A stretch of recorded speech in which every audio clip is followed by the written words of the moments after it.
ফিলিস্তিনের অবরুদ্ধ গাজা উপত্যকায় ইসরায়েলের শিশু হত্যার ঘটনায় অভিনব প্রতিবাদ জানিয়েছে পশ্চিম ইউরোপের দেশ নেদারল্যান্ডস।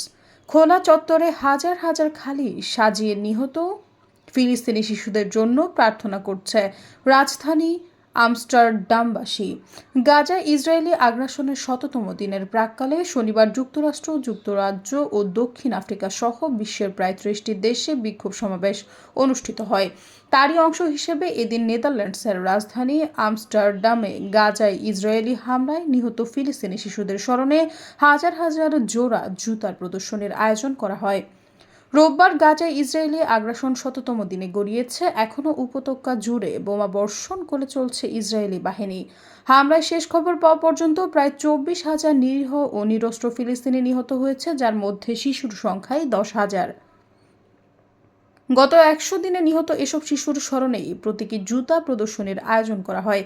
এদিনের এই প্রদর্শনী থেকে নিহত শিশুদের নামগুলোও পড়ে শোনানো হয়। এর আগে গত বছরের ডিসেম্বরে ইসরায়েলের হামলায় নিহত ফিলিস্তিনি শিশুদের স্মরণে নেদারল্যান্ডসের রটারডামে একই ধরনের স্মারক অনুষ্ঠানের আয়োজন করা হয়।